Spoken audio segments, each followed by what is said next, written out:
Hello, everybody, and welcome to the USC Center for the Political Future. I don't know if we have like a brand name or these things, but we bunch of smart people talking about an important topic. And so today we got no shortage of smart people, and we have a really important topic. We're going to talk about the Latino vote, increasingly powerful, increasingly important, very dynamic, and also certain to be a key factor in the 2026 midterm elections, which, believe it or not, are already coming at us really quickly. So let me do the bios first because we got a really good panel here. I'm going to start with my friend Helen Torres, a former Michigander from some years past, committed California. Helen is the CEO of Hispanas, organized for political equality. Hope, one of the better acronym titles, where it actually all makes sense. Many of the time they don't. She is the founder of it. She leads one of the nation's most influential Latina organizations.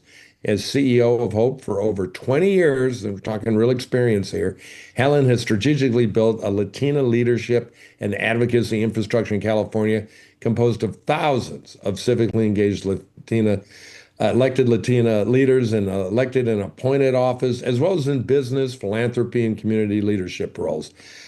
She's been all over every issue that counts in California. She was the first Latina to be appointed to the California Supreme Court. So No. thank you. What? Oh, we have to correct that. No, I led a Yeah. coalition to get that, to Oh, make that a right. reality. Sorry. One of the So interns just put two this. It's quick all in small print. corrections. I'm not the Yeah, no, founder of Hope. sorry. I I wish hate I to, did. That's but yeah, okay. I I know mean, you from commissions. Yeah, I know you were right. commission appointed by Governor Davis, Governor Schwarzenegger, Governor Brown, kind of crossing partisan lines.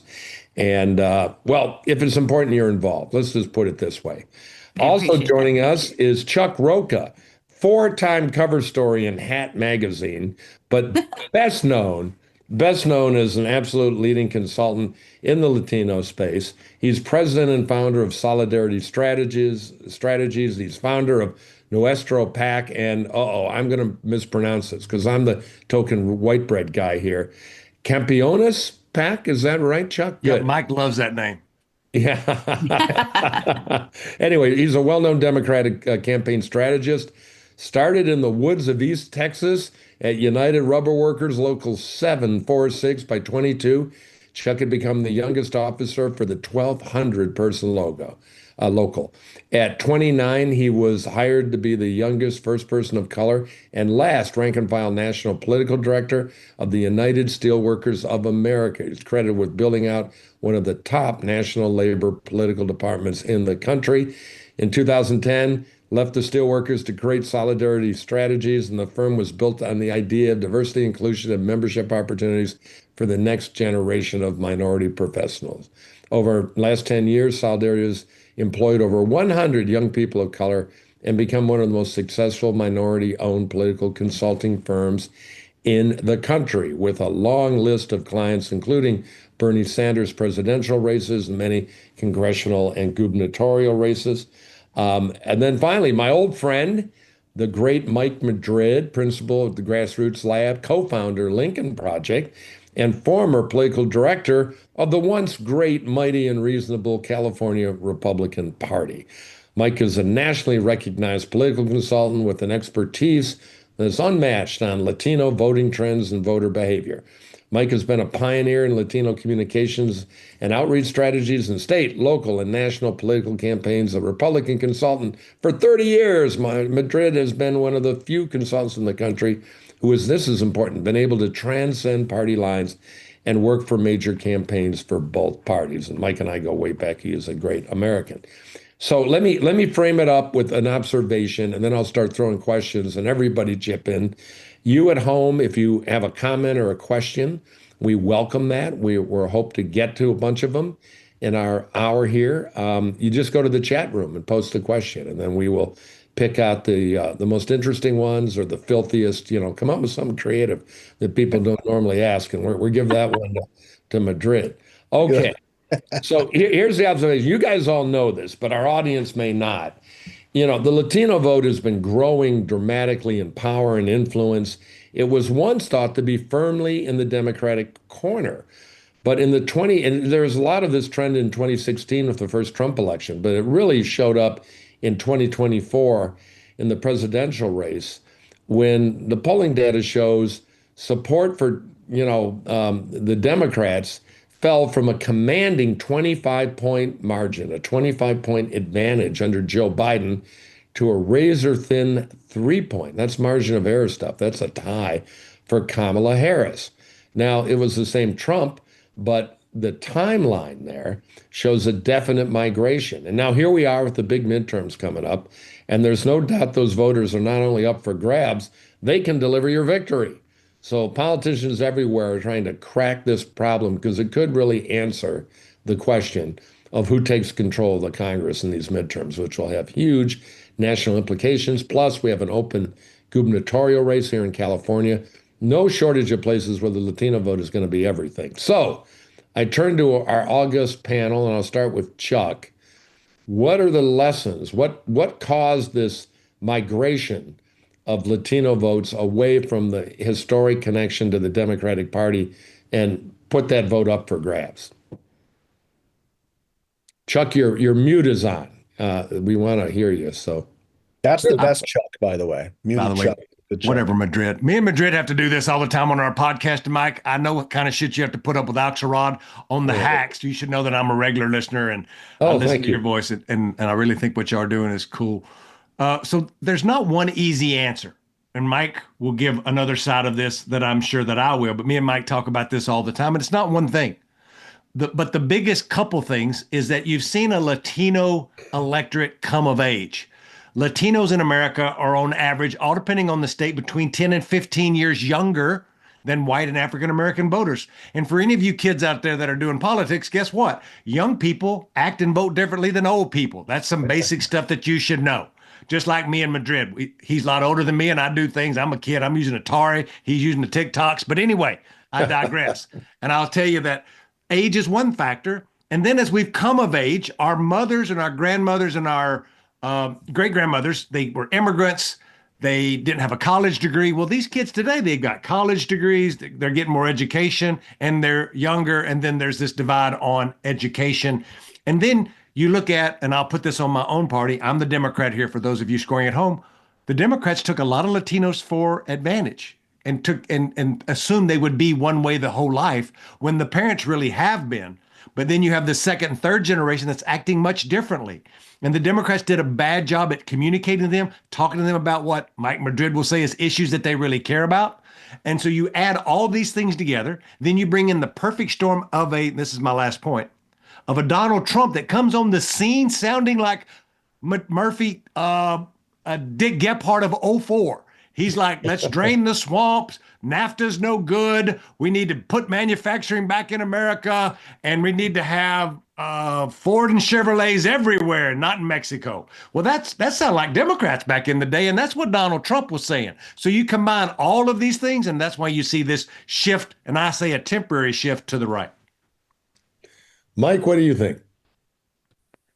I think Chuck's really on top of it here. It's not any one dynamic, but what we're witnessing is not just a transformation of both political parties, where when Chuck and I were younger consultants, the one who went to Georgetown would be probably the one who was, the Republican in my instance, and the working class, steel worker from East Texas was a Democrat, made sense then. Today, that would be the exact opposite.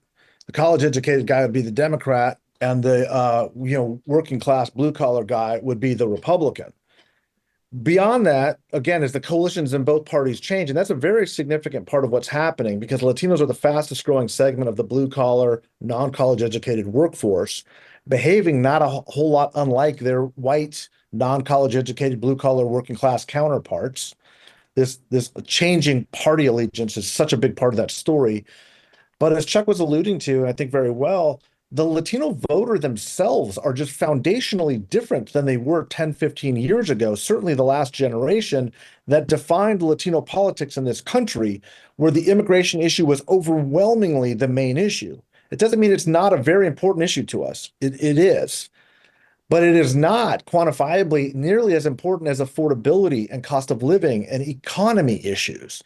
That's what decades of data has been telling us. And even in this environment, you're seeing polling coming out showing that the immigration issues with all these horrific ICE crackdowns and mothers having children torn from their arms and raids in workplaces and hospital beds and churches, the economy is still in such dire straits for working class folks, Latinos specifically, that what we're witnessing is really, I would argue, more of a de-alignment as opposed to a realignment. There's very little evidence showing that Latinos are becoming more Republican in ideology and philosophy. They're not becoming more conservative.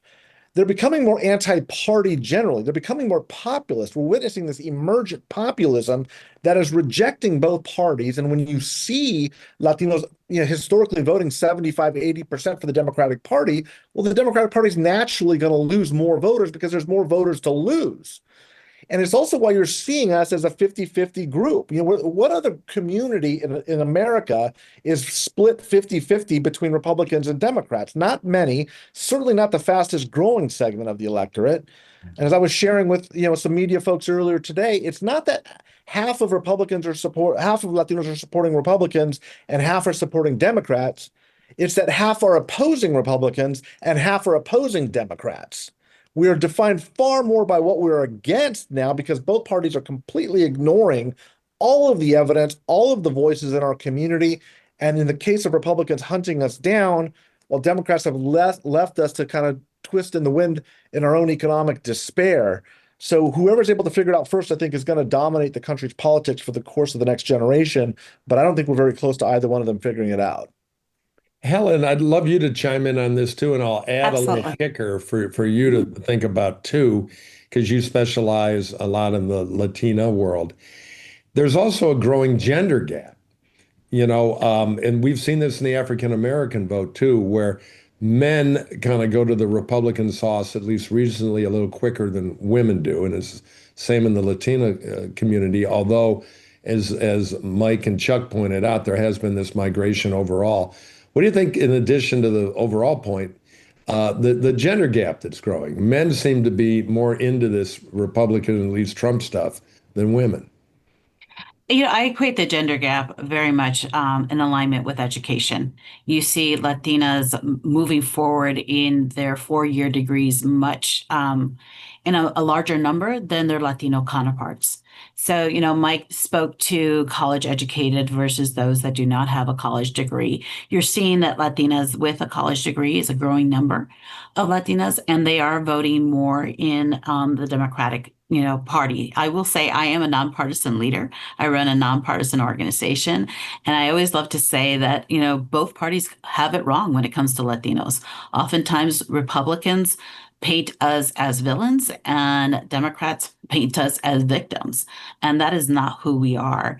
I will also, pick up on the common thread of the economy.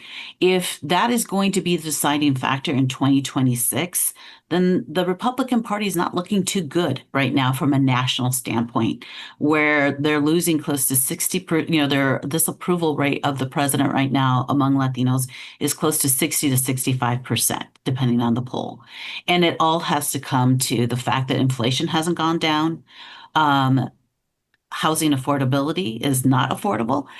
So these core issues that I think Latinos were hoping would get some resolve or have not come to fruition. And that's really an opportunity for the Democrats to finally provide, give attention to Latino voters and to provide a real roadmap forward when we all know that this country is suffering economically. Excellent. I've always thought, and I've worked a lot in Florida and here in California, and where the Latino vote is so important. I thought the Democrats, starting in 2016, and I don't think they pivoted quick enough, and I'd be curious what you guys think. They kind of are bolted to this identity lens.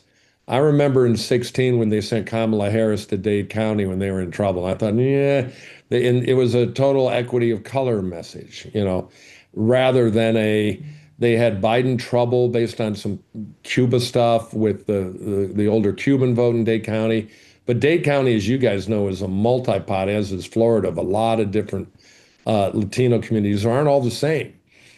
So, I think, have the Democrats just not gotten the fact that Latino voters are multidimensional and the basic economic issues of the kitchen table are I remember those Trump numbers in South Texas, and overwhelmingly, and Chuck, you're an expert on Texas politics, the overwhelmingly Democrat areas, but linked to what you make an hour in the economic thing. And it seemed to be a, no pun intended, Trump card for him.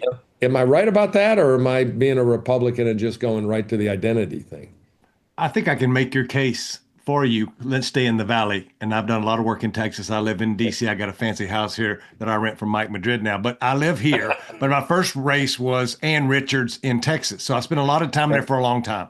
And the funny thing that Murph is talking about is, so Donald Trump does amazingly well. Let me pull these numbers up, Mike. I brought some notes just so you know. And this morning we was doing a podcast, and in one congressional district in Texas in 2018, Murph, Beto O'Rourke got 60% of the vote in this Texas 18th congressional district. It's 95% Latino. In that same district in 2024, Trump gets 60% of the vote. Yeah. A total, to Mike's point, flip, right? In these same boxes that Trump overwhelmingly does good in, guess who else won all of these precincts? Bernie Sanders. Yeah. And Bernie Sanders is not some conservative icon, and he's not Trump, but think about what him and Trump do. And they're both outsiders. They're both talking to an economic populist. They're both talking about folks having a grievance against millionaires and billionaires. So this is a common thread through this stuff, which doesn't mean that that's the only answer. It just shows that these people are movable, and they've been moving back and forth looking for somebody who will be their grievance, because as the second and third generation of these Latinos come of age, they're harder to reach, and they do really think about who's going to be there for them. And to my sister Torres's point about being left behind or being taken for granted, she was exactly right about that. Yeah, Pat Caddell, the famous Democratic pollster, and I'm showing that I'm a Jurassic consultant here, and I need to be occasionally carbon dated. But he did a famous study as a grad student at Harvard. It's what turned him into a pollster, about in 1972 Democratic primaries, kind of the connection between the alienated McGovern vote and the alienated George Wallace vote. And there were tremendous similarities. So I think Chuck is exactly right. It's the grievance thing comes in multiple labels, but it's kind of the same electricity behind it, the same rocket fuel. And you see a little bit with Trump. He's going to blame all your problems on an illegal immigrant who came in from Mexico to take your job and go do terrible things. And Bernie says the Wall Street profiteers are going to sell your job and do terrible things. I think that's totally the mainspring now of American politics. So I couldn't agree more. Mike, a question for you to follow up and comment, and everybody can jump in. How much of this is Trump? I think a lot of it is because of that populist grievance message. I don't think it's a hunger to get the Jack Frost elephant T-shirts and join the country club, the old perception of the GOP. Yeah, I think, well, what I will say is this. In 2016 and 2020, very little of the rightward shift was Trump. It seemed to be a little bit more in 2024. Let me explain why I believe that. If you look at Ron DeSantis's numbers or Greg Abbott's numbers, governors of Florida and Texas, and then if you even looked at like what was happening in California with a no-name Republican nominee for governor named Brian Dahle. He's a fine fella, he's a friend, but he's not a big name. Yeah. Every one of them overperformed Trump. Steve Garvey overperformed Trump running for the U.S. Senate. The Republicans down ticket are doing better than Donald Trump broadly. There is one exception, which was Passaic County, which is going to have an election up in New Jersey in just a few weeks, where Democrats did better than Donald Trump. But my point is, in most parts of the country, Republicans have been overperforming the top of the ticket numbers with Donald Trump. What that would strongly suggest is Donald Trump is more of a hindrance. He's more of an obstacle to what would have been a bigger rightward shift. He's losing those people with the vulgarity, the distaste, the attacks on the community, when he could be getting them with the economic populism for the Republican Party. Now, that disparity was a little bit less in 2024, I would argue, because, and I think even the Democrats have kind of come to terms with this, the Biden-Harris administration was not good for working class people. And the real problem is to thread it back to the identity stuff. people don't have a problem with identity politics so long as the economy is good, because most people don't have a problem with much as long as they're prospering and doing well. Sure. They may not like it, but even in the case of Latinos, these cultural issues are not drivers for us the way they are for other people. And that's probably because we're a blended people to begin with. There's just more of an understanding and a tolerance of different varied perspectives on the world. But the economy, if you're not going to do well in the economy, you're going to lose that voter. And the cultural problem that the Democrats really have is a blue collar culture. It's not a social conservatism. It's not based off of the religiosity. It's based off of understanding that this party realignment that's happening between the working class and the professional class is really, really stark with the fastest growing group of the blue collar workforce, which again is our community. So look, I think the identity stuff is probably overplayed a little bit. It's just the Democratic Party is identified with those issues as their priority, probably appropriately. And for over a decade, they've been losing union members, working class members, people without a college degree. This started before Trump. It accelerated under Trump. But this is a much more significant problem for the Democratic Party than you hear conventionally discussed. So here's an inconvenient question. So Helen, I'll give it to you, but everybody should comment. How much of that 22-point collapse from Biden to Harris was race or gender? In other words, Latinos weren't crazy about an African-American candidate, even though Democrat, a brand they're used to. Well, if you look at the record, Latinos overwhelmingly voted for Obama. So what is that really a race issue? As I noted before, there is a big gender gap happening in the Latino community. We often talk about you can't look at Latinos as a monolith. It's not just about geographic area or what country of origin we perhaps came from if we weren't already born here. It's also a gender monolith conversation, right? You can't just lump us all in as Latinos. You have to really divide us between Latinas and Latinos. The shift towards Trump in the Latino community was not that much when it came to Latinas. There was a shift like every other group, but not the same degree to the Latinos. So to answer your question, I don't think race played as much of a card in the last election as I do believe gender did. We do still have a lot of characteristics in our Latino community that is very much from a macho lens. And that plays out across the board. Mike, you may not recall this, but you and I were on a Zoom earlier this year, and you made this great analogy of going that from Bush to Obama to Trump to Biden, and how voters were looking for something different. But what seems to be a thread line, unfortunately, on that, they're never looking for a woman president. Yeah. And that is something that we have to correct for. Yeah. So I think gender really needs, we need to understand that it plays a huge role in how these decisions are being made. I'm gonna jump in there a little bit. Yeah. I'm not going to discount that at the presidential level. I don't know if that's true or not. It very well may be. I don't know how you quantify that, but I want to flesh out the experience, because I've heard this, what I consider to be a lazy ethnic stereotype, an attack that this is a machismo culture or that it's a racist culture. Our highest vote totals were not just in history, not just for Barack Obama, but 1 or 2 points below that was Hillary Clinton. And maybe you could say, well, maybe it wasn't just a woman or a black man. Now it's a black woman, I guess somehow magically conjures up. We have overwhelmingly demonstrated we voted for women for president, overwhelmingly by historically high numbers. But let's take Kamala Harris specifically.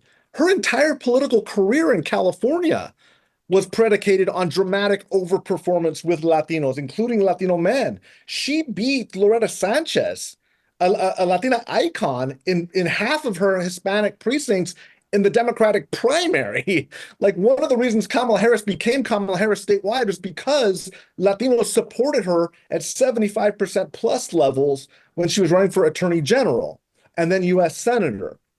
Yeah. So Mike, I would love to jump in too. So I totally understand. Can I finish my point first? Yeah. We also, as a community, vote for women at a higher rate than any other race or ethnicity in the entire country by a pretty significant measure. California is, of course, my favorite, where there are more Latinas elected to our legislature than Latinos. And it's not just a blue state phenomenon. Florida's nearly at parity. Texas is almost at parity. New Jersey, there's more women. So if you keep looking at the data, the more you peel it back, a lot of these stereotypes just don't hold up very well. And I would just add, I understand what you're saying, Mike, about the stereotype. I was talking about a presidential race. Yeah. And I think there is a huge difference between how California Latinos vote and Texas Latinos vote and other Latinos vote. In California, we are much more, I wouldn't say gender parity quite yet, but we are getting closer. I think it's really interesting when you see how Latinos voted in the presidential in the Central Valley and the Inland Empire, where they did a split ticket. So to prove your point, they voted for Trump as president, but they voted for a local Latina as for their state Senate or their state assembly. So there is an opportunity there, right? I just don't think we can discount the fact that why we're losing Latino males does not also include some cultural references and perhaps they're stereotypes, but I think they're there and we need to address them. And because there is a gender gap happening. So I will also point out that in California, we have not been able to elect a Latina statewide. There's been great Latinas, and I would blame that more on party than anything else, but we have not been able to put forward a Latina and have her win statewide. And that is a big issue. Yeah, but isn't it true, at least like right now, I'm helping Rick Caruso decide whether to run and doing some vetting on the various mayor, governor, the complicated situation. And I've been kind of stunned in the polling we've done statewide. And I'm going to wind around to the midterms. It's coming, but there's some interesting stuff to maybe chew on first. Anyway, with Rick, who, by the way, I'm hoping if he runs for governor or mayor, voters think is Latino. I mean, the power of that vote is so strong. But Antonio Villaraigosa, former mayor, former assembly speaker, in the polling, he cannot get arrested. And, he's a friend of mine. I like the guy.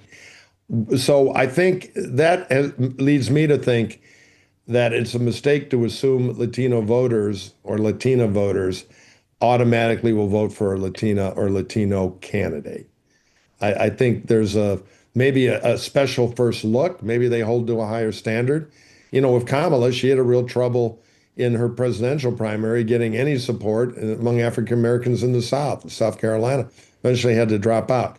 So I think sometimes we assume that people vote their ethnicity, and with the exception of, and even this is a pretty weak association, African American voters. After all, Joe Biden, the oldest white guy in town, the black vote delivered him the presidential nomination. So I'm just curious what you guys think of that. I think it's kind of the old model of politics, you vote your team, but now I think it's widened out a lot, and those associations aren't as strong. Am I wrong?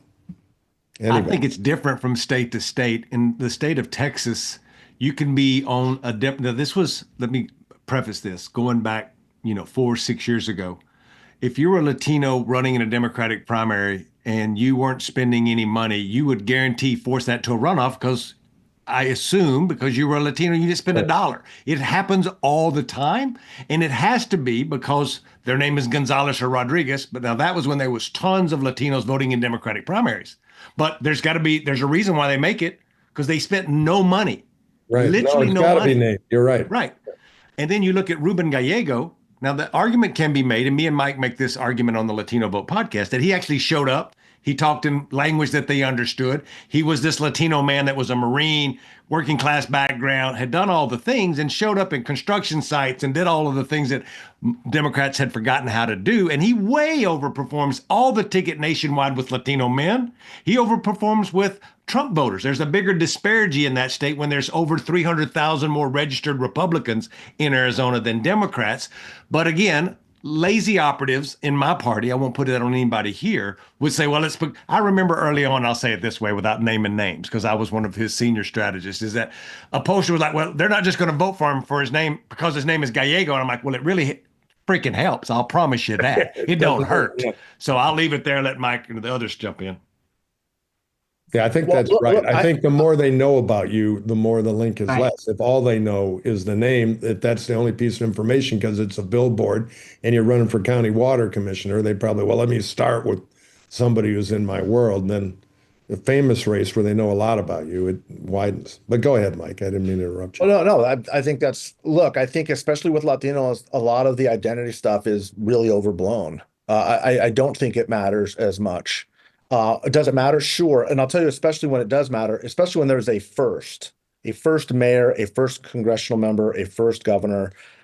But in a place like California, we've essentially gotten most of our first. I'll tell you a great story of Alex Padilla, our good friend. All of us know Alex very well. We got to know each other in our early 20s. It was no secret. It was the worst secret in California politics that Alex Padilla wanted to be a U.S. senator and Kevin McCarthy wanted to be the Speaker of the House. Like we've all known this for 25 years. But I sat down looking at the data, and Alex and I had a conversation very, very early on in his career, and I said, "You can't win statewide. A Latino can't win statewide. Not Latina or Latino. A Latino candidate. It's extremely hard if you're relying on that base. Why? Because even in California today, in 2024, 2025, it's still only 23% of the entire statewide electorate. So there's not enough base to overcome the Bay Area, which is why we have historically elected people from the East County, the 9-county East Bay area has really been the dominant force. What I said is you're going to have to find some sort of a bank shot. You have to get appointed because you're never going to get elected. Re-election after that is a cakewalk. But winning statewide as a Latino from Southern California, virtually impossible. So it's a function really of the Democratic primary and the time of when we elect our voters that determines what the composition of our electorate is largely going to look like. And Alex is a perfect example of that as a first. Go ahead, Helen. I would just add that, we can't discount the role that money plays in politics. And regardless of identity, if you have the right checkbooks, it's going to get you on into the race. And unfortunately, we have not built the wealth. And this is something that me and Mike Madrid speak about all the time, is that we need to build wealth in our communities to really ensure that we have a fair playing field with the rules of how politics is being played in the United States today. So all of this, regardless of identity, it gets overblown. It doesn't come into count as much when you have individuals that are running with pretty big, sizable checkbooks. So let's play a little fantasy presidential primary, and then we're focused on the midterms. And first, a commercial. If you've got a question or a comment, just go to the chat room and post it, and we're save a little time at the end to address some of those. So we all know, and this is kind of a shock to normal people, should be, that about an hour after the midterm elections next year, the presidential primaries will start. There will be an obvious one with the Democrats with 100 candidates. On the Republican side, there'll be a lot of people quietly checking to see if they can get President Trump's health report, to see and what kind of grip Vance will have versus a bunch of other people who would like the job. So starting with the Democrats, let's pretend you guys are in one of the smoke-filled rooms with the 100 people who want to be the Democratic nominee.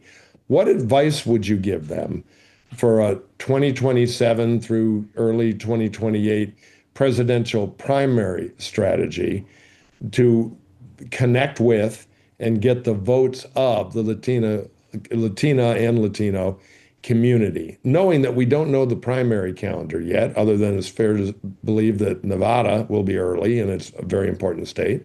And another state may move up. There can even be an argument, if I were in the world you guys are in, we ought to move a state up where we have more of our voters to have more of a lever on the process. So what would you be telling, Senator Bag of Donuts who's getting ready to try to plan a presidential race? How do we unlock this vote? What's the message? What do we do? Anybody start. In Ruben's campaign, we had a philosophy that said, do everything all at once. That means be everywhere, not be scared to go have conversations. When well-intentioned consultants with master's degree in my party get around a candidate that they think can win, the first thing they do is they put bubble wrap around them, put them in a box and say, send one of these strongly worded memos. We don't want you to get scuffed up in any way, and let's protect you. almost the four corners is what we're seeing in Virginia and New Jersey right now. When the honest truth is people are so hungry for authenticity, you can smell it in the air. That's why we got Donald Trump. He was a carnival barker and he sold them a bill of goods he didn't believe in, but at least he was something different and they thought he was authentic and crazy and strong all at the same time. Democrats have to understand we have to take some responsibility for us losing our way, be authentic about being a grievance for working people, and get back into this lane of fighting for the regular Joe, whether it's in an auto factory, clipping your lawn, taking care of your kids, is who's speaking for them. When Democrats say that now and guys that are coming on the scene saying that, they're not credible because the brand is broken. It's going to take a little bit of time to rebuild that brand. And I'll promise you one thing, Democratic wannabe consultants, listen to me. Rolling your sleeves up to here, growing a little bit of a gray beard and saying fuck every now and then ain't going to get it done. Hallelujah. Helen or Mike? Sure, I'll give it. Well, first, obviously, I probably look at things for a little bit from a gender lens and make sure that they have some really smart Latina consultants surrounding them. But the number one piece of advice is really kind of building on what Chuck said. You have to be authentic. And for me, that means you got to get out of Washington, D.C. and you really got to get into community, understand how the economy is impacting these local communities. I sometimes hear people say, I can't believe people, voted for Trump over eggs. It wasn't eggs. It was the fact that they didn't see a path forward in their retirement. It wasn't a path forward to make sure their kids were going into college. Eggs was just symbolic of a larger issue that Americans are feeling across the board, regardless if you're Latino or Latino. And the fact of the matter that oftentimes our candidates forget that and really do not work within community and represent communities until a presidential candidate really rolls up their sleeves in a good way, Chuck, rolls up their sleeves and really shows up in community and understands the struggle that the working class is having and has a vision of how we can ensure, like my father did, who worked for GM, retired at 56 with a pension. Sure, had to have two back surgeries because he was lowering those engines into General Motors cars, but he was able to provide for his family and he was able to have a path forward, a vision. We have lost that vision. And we need to ensure our politicians hear that that vision is very important to us. I'm going to answer that question a little bit more tactically as somebody who's kind of looked at the 270 map and is trying to figure out where both parties are going as the coalitions change. I think the Democratic Party, I'll be a little bit critical of the Democratic Party here for a moment because why not? They're kind of fixated on this blue wall strategy in the Rust Belt.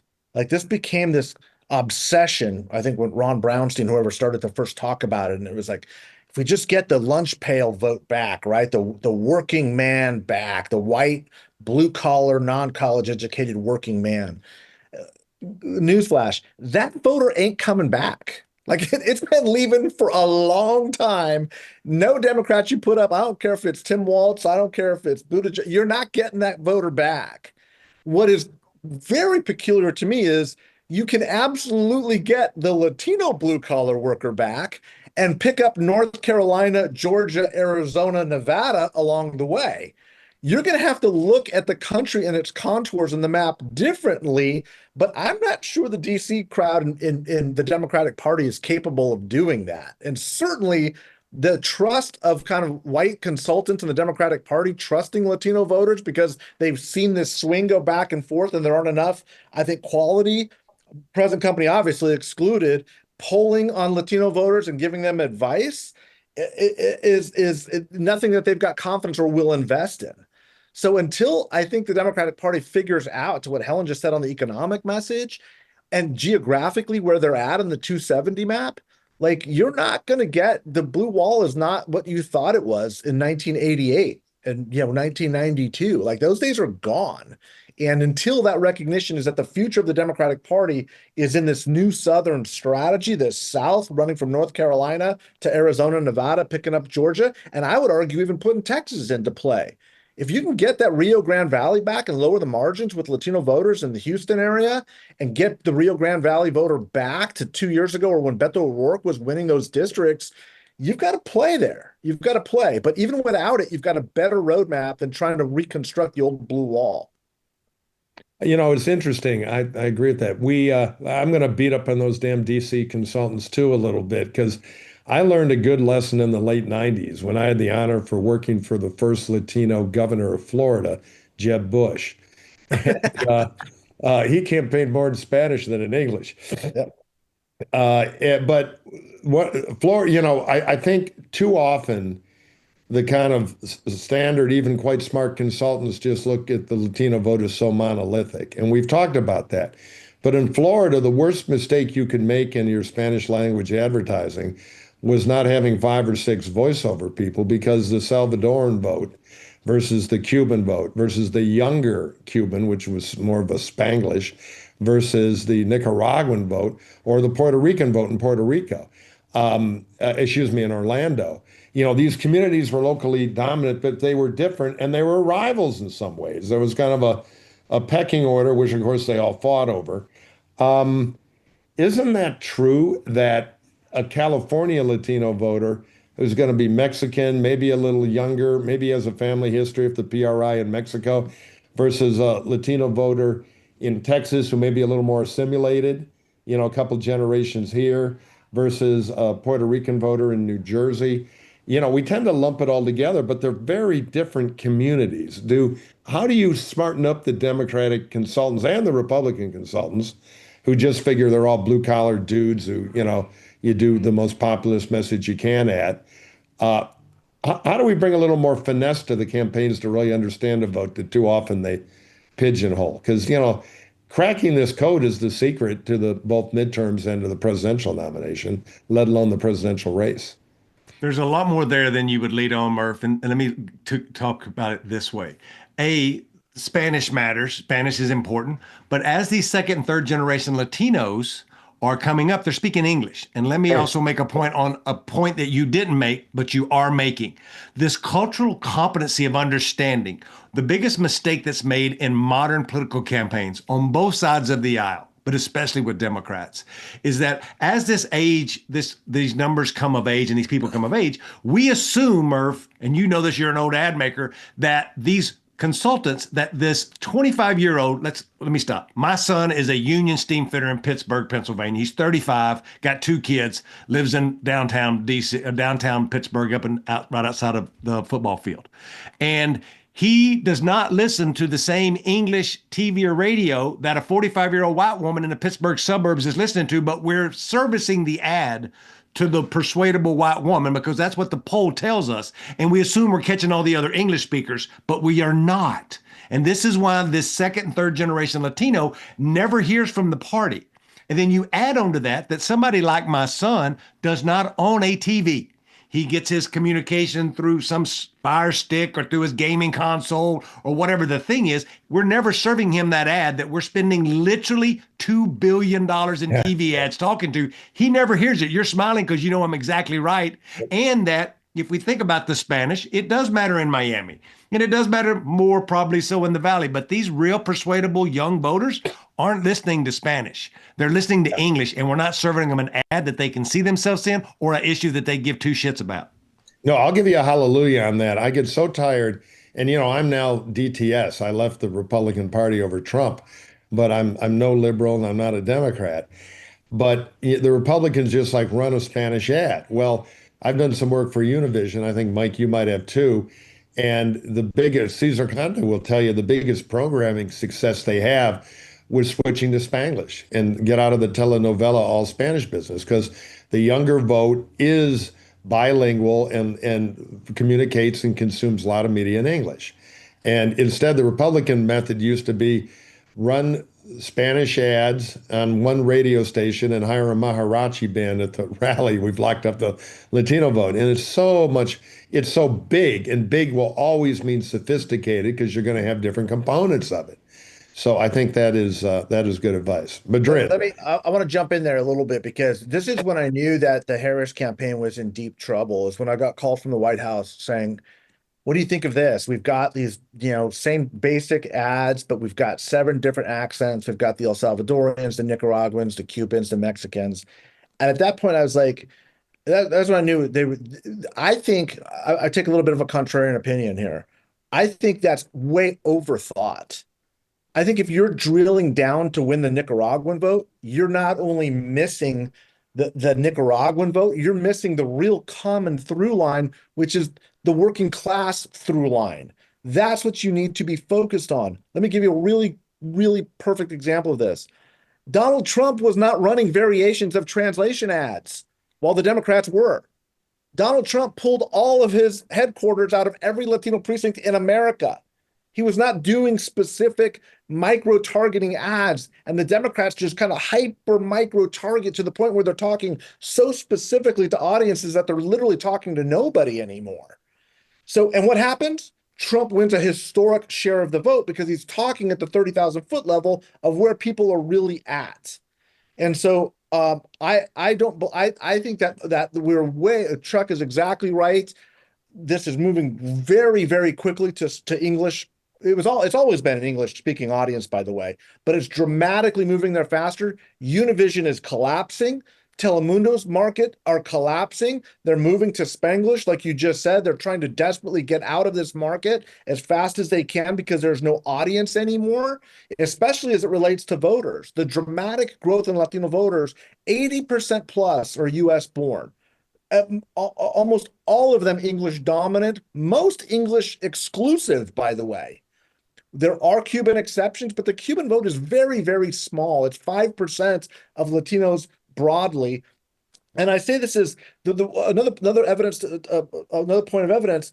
If you look at Latino voters, Puerto Ricans, Dominicans, and Passaic, or Reading, Pennsylvania, or Miami-Dade with Cubans and Dominicans, or Mexicans in the Rio Grande Valley in California, or Central Valley, they're all moving in the same direction.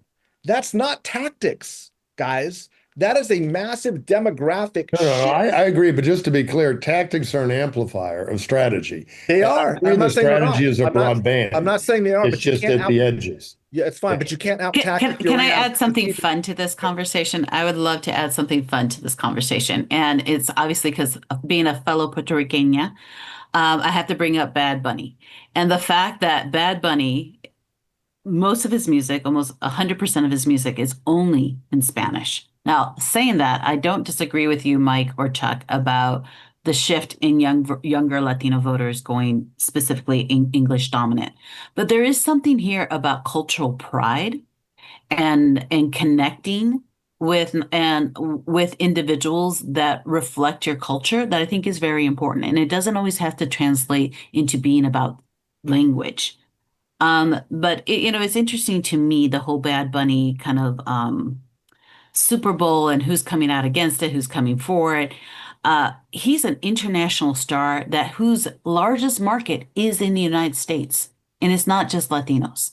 So to me, I think there's this opportunity for a candidate that understands the importance of culture and understands that the young Latino voter is not the Latino voter of even 10 years ago. Totally. It's a much more sophisticated voter, quite frankly, and a much more global voter.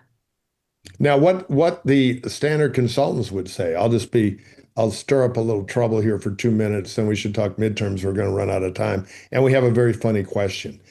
They would say, you're right, the Latino vote is so big now, it's not the Latino vote anymore. It's kind of the Latino tinged vote because it's so huge, it kind of reverts to the mean, which is why so-called Latino issues aren't that powerful. The issues that work with everybody, all working class voters, all middle class voters, all suburban voters, work with Latino voters who happen to be suburban, blue collar, middle class. And the old method of it's got to be in Spanish. I mean, I think there's some truth to that. It's kind of a function of success. But what do you guys think? I wrote about it in my book. That's exactly right. The Latino vote is there are some people who have said there's no Latino vote, but there are Latino voters. Yeah. And so that's probably a good way to characterize it. But yeah, as a bloc, I mean, there's a little bit of we always say, oh, the Latino vote is not monolithic. Well, for 90% of our history as a voter, it's absolutely been a monolithic voting bloc. Yeah. It's just recently it is not. And that change, I think, is what we're grappling with, because Latinidad, which is Latino identity, is transforming dramatically. This is a much younger voter, as both Helen and Chuck have pointed out. It is much more second and third generation. It is far more English speaking. It does have a cultural sensitivity. There's no question about it, to the country of origin, even though these, more often than not, with the exception of Puerto Ricans, who are of course Americans by birth, you have an affinity for mother country, but there's no relatability. So it's a young vote that's Latino rather than a Latino vote that's young. I mean, That's just exactly, a matter of precisely. That's right. Yeah. Okay. Midterms. It's going to be tough on Trump if we follow history, which is normally you lose 26 seats. With the way we redistrict, there are going to be less swing seats.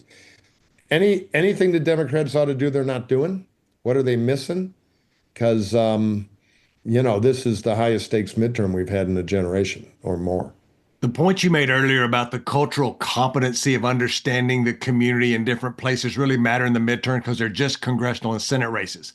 So to your point, Murph, Bethlehem, Allentown, Pennsylvania. Well, guess what? They're no longer steelworkers. There's a lot of retirees, but it's mainly Dominicans and Puerto Ricans that live there now, and it's about 22% of the population. That's a giant change. Reading, Pennsylvania now is got a Puerto Rican mayor. Like, this is where the nuance of understanding your community when you show up there and running the right ad, that's where Bad Bunny really matters. It's where doing good Spanish radio with the one Spanish radio station there has to be. So starting earlier, having cultural competency matters more in the midterms because a voter's more open to understand or not know the congressman and be open to, what they have to say. So the three things that I say to anybody that says, what should we be doing in the midterms, is start earlier. B, broaden your base. Don't just talk to folks who you think will be a drop-off voter from the presidents, but broaden your base. And then the third thing is, to your point, is bring in some new blood to listen to them about messaging. Because if you continue to do the same old thing you're doing all over again, we're going to continue this trend that we've been seeing. So let me ask a question, and maybe if you want to comment, you can blend it into an answer because we're down to 6 minutes. From Trey Charles, how can Dems effectively communicate to Latino and Hispanic voters that the party is not committed to imposing socialism in America? And I would start by explaining that Mandami is not a Latino name, but go ahead. That was a joke. I don't think it matters one bit. I think that's dramatically overblown. The only constituencies that works with, I guess, are Cubans, with less and less all the time, which again is 5% of the electorate, the vast majority located in one southern county in Florida, and Venezuelans, which is less than half of 1%. Look, I think one of the most dynamic things about what's happening in the Latino community is a democratic socialist like Zoran Mamdani is winning a lot of these voters back because he's talking about the economy. This is the same voter that 8 months ago voted for Donald Trump, a populist nationalist who was talking about the economy. And a couple years before that, they voted for Eric Adams, who was a black centrist cop, law enforcement guy who was talking about the economy. What's the common thread? It's not ideological. Talk about the damn economy. Like that's what Democrats can do. Don't be afraid of this socialism, communism moniker. The Republicans are going to say that anyway. It doesn't work. It doesn't work really anywhere. Talk about the economy, regardless of what your belief system is, and you're going to reap the rewards of doing that. Mike, one of the things that I think it's really important that Chuck kind of was listing out, the 1, 2, 3, is it's going to be really interesting to see who the Dems pick as candidates. If there's any as there's open congressional seats, who they're picking. I think it's really fascinating. Are they going to be representative of the community, or are they going to be representative of who the Democratic consultants believe would win in that? And that to me has been a fallacy across the board when people discount these outside candidates that are coming out. That's a real loss in the Democratic side. They're not really building a bench that's reflective of community. Yeah, candidate recruiting is often 2/3 of the race. Okay, real quick, and then we'll do our wrap-ups, because I can't resist. It's kind of a fun question from Gabriel Sanchez. My mom has Alzheimer's, so she can't remember what we talked about 10 minutes ago, but she sure remembers Katie Porter as, quote, a mean lady from the depth and intensity of the news coverage. Can she recover? Talk about a penetrated message. I would say I think Katie is going to be one of the top 2 out of the June primary, but I think she is vulnerable. What do you guys think? I think anybody can recover. It's 100 years from now. Yeah. Yeah, I agree. I think anyone can recover. I think it's going to be interesting to see who else enters the race.